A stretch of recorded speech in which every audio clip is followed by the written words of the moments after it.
Good morning, everyone. Welcome back to my channel. My name is Jubilee Lipsy. I'm the independent author of biblical fiction novels, My Brother the King, which is a novel trilogy series and Bible study, and of Sheaves and Stars, which is a single book that came out July 2023, this past month. And I wanted to get on here and officially share my author story for anyone who's interested in sort of the dual question of how did I get started as an independent author, an indie author, a self-published author, whatever you want to call it. And secondly, how can I get started? You might be asking, how can I get started as a self-published author or publishing a book that I've been writing over the years? So I'm going to answer those questions in two separate videos. For this video, I want to just address my author journey so far. And the first thing I want to establish right off the bat is that this is not a step-by-step how-to by any means. This is how it worked out for me, and I am open to God redirecting my path. In fact, I expect it.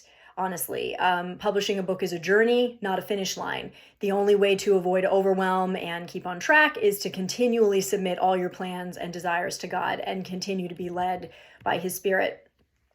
Adjust my camera here real quick because I'm also referring to notes on my screen. So I've been writing since childhood, just reading as much as possible. As I got older, studying more of the craft, practicing different styles. I did obtain a BA in English in college, but you do not need a specific degree to be a published author. However, I would say if you want to write, you do need to become a student of the craft. Write as much as you can about everything. Become an observer of life. But then you need to pay attention to the rules as well. Study what works about your favorite books and even movies. Study scenes, listen to different authors on YouTube or different filmmakers talk about what works about different books and films. There's so many videos online about dialogue and about plot and about villains and heroes and tropes and all of that.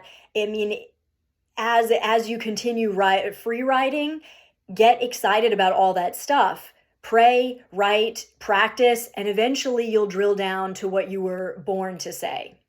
And this is important, this sense of passionate purpose and precise clarity. It's important because that's what's going to sustain you through the difficulty of writing and publishing.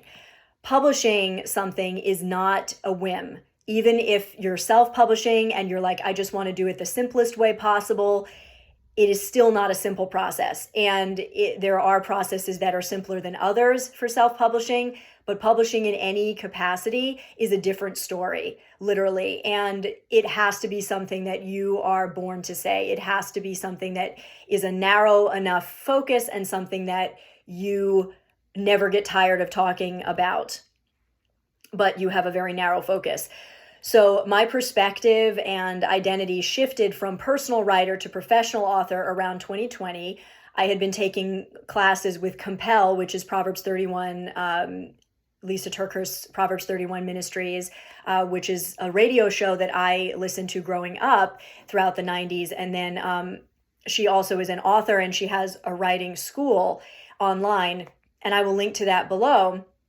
And I would encourage you to take advantage of something like that if you have, exhausted what's on YouTube, if you've exhausted, many years just polishing your craft, or if you just want to jump in. I learned how to narrow my topics, find my audience, pitch ideas to publishers. I learned, they talk about spiritual things like motherhood and writing. There's all kinds of classes, and I think it's $30 a month or so, but it's totally worth it because, again, it's not a college course, but it's invaluable information, and you're going to be so much more equipped going forward. You need to know this stuff. So Compel is not the only place to get this information, but it was very helpful as a Christian.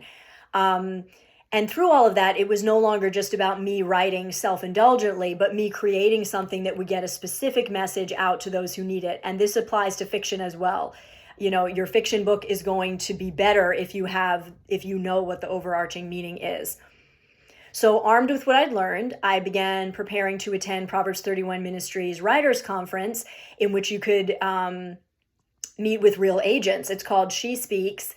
And I think it's primarily for women, but I will link to that below as well. And basically, you can take all these different workshops from actual writers and authors and speakers, and you can actually sign up to meet with real agents, and they'll send you the profiles of these agents, and you can pick which one you want to meet with based on what kind of publishers they represent. So agents basically save you time by interviewing you and then representing you and pitching your ideas to the publishers that might be a good fit for you, because otherwise you have to do the research. I think there's publishing guides that you can download or purchase every year. I think they're on Amazon, different places, where it's basically an index of all the publishers and what they're about, what they publish, what they require. But agents save you the trouble. They find out what you do best and what publishers might be interested in that. So I signed up for She Speaks, and then COVID hit. And I found out that She Speaks was going to be virtual, just online now. And I started working from home around this time. This was around March of 2020. The conference was not until July. And on what felt like a holy whim, that's the best way I can describe it, I began writing what is now my first novel series, My Brother the King, using the dramatic snippets from a Bible study I'd written a year or so ago. So I began, and I have videos on this as well, about how my Bible study, My Brother the King, about Jonathan and David, began, that was the catalyst that helped me, write the novel series. And during that time, God literally did something very special, because I've never been so prolific. I was writing every day and seeing the story come alive before my eyes. And I was still not really thinking about publishing that. I was just so excited to have like real momentum behind my writing. And I was so ready for the conference, which happened in July of 2020. The conference was very powerful, very informative. I would definitely recommend it.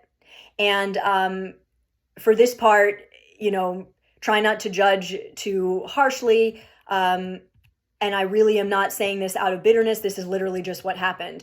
When it was my turn to meet with an agent, I pitched her a short spiritual living book that I'd written a year ago. And the conversation I had with her marked me from then on. She basically said that I was an amazing writer. My style really connected with the reader. She said, you write from a place of maturity, but also vulnerability. And she said she had rarely seen such a well thought out project. Because of what I'd learned from Compel, I was prepared, to pitch it to her. But she basically said, I would not even bother showing this to any publisher because you are unknown. She said, honestly, what's going to happen is, even if I found, you are an amazing writer, your project is amazing, but if I was to show it to a publisher that publishes this sort of stuff, they would immediately look you up and find out that you are not famous, you're not a well sought out speaker, you're a first time author, and they basically would just toss the project and just be like, we're not interested. And her advice was that if I wanted publishers to notice me, I had to amass a bigger following. And I was pretty devastated, because that seemed like a catch-22. I mean, it's sort of like getting a new job. Like, everyone wants someone with experience, but how do you gain experience as an author unless someone gives you a chance? There's always a first time.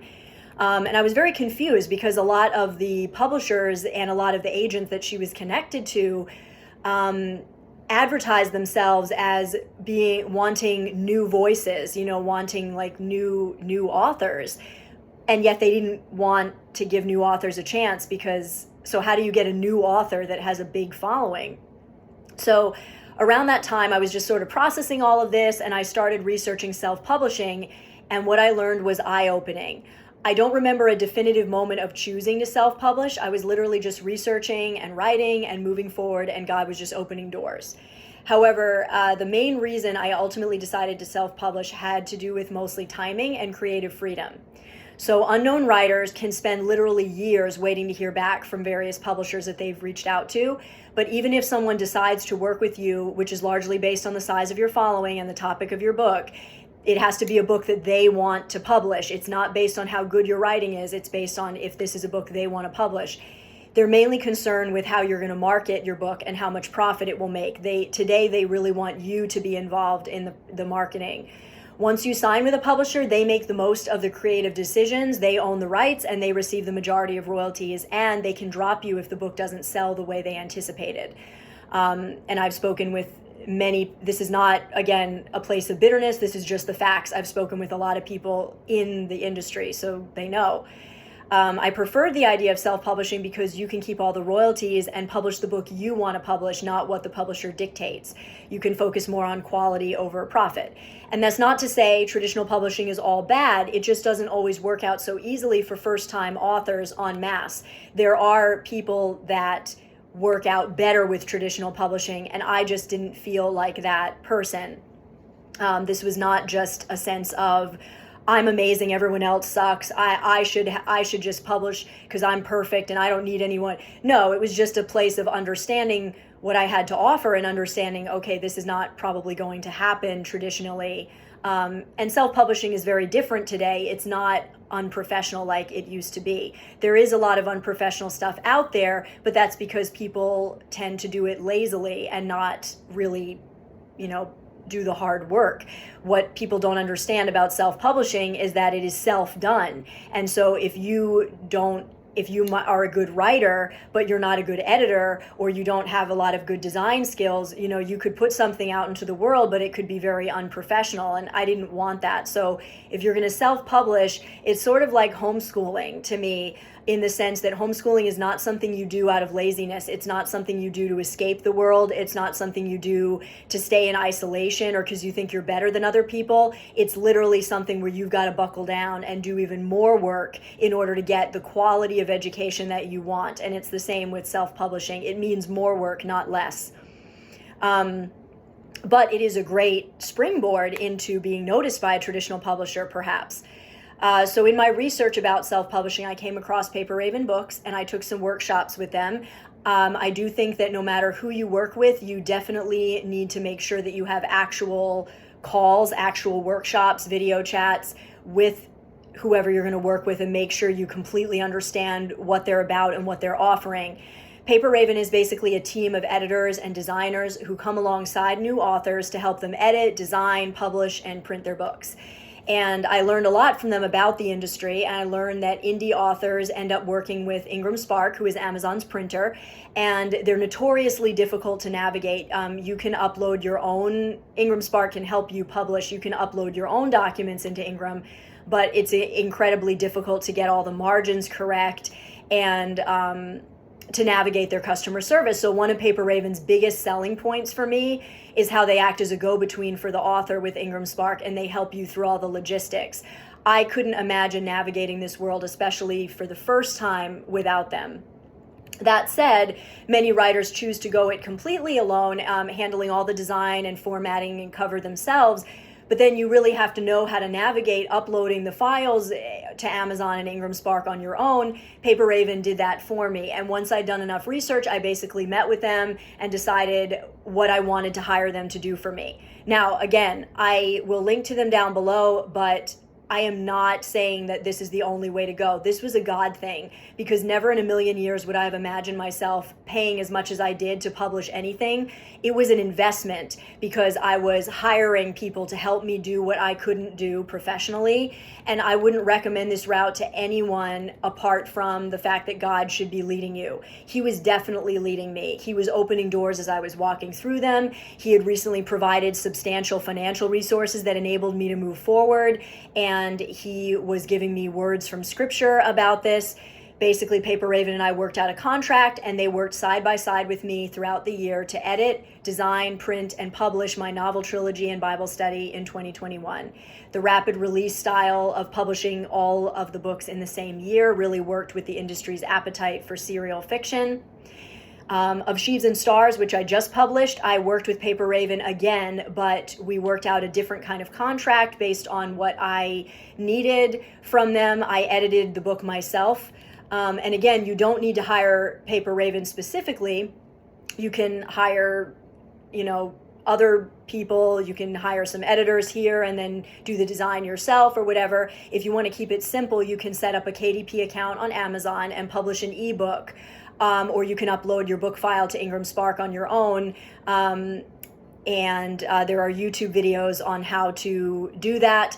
But I would recommend definitely do a bunch of research about Ingram Spark, do a bunch of research about Amazon before, and learn what goes into creating accounts with them before you just jump in.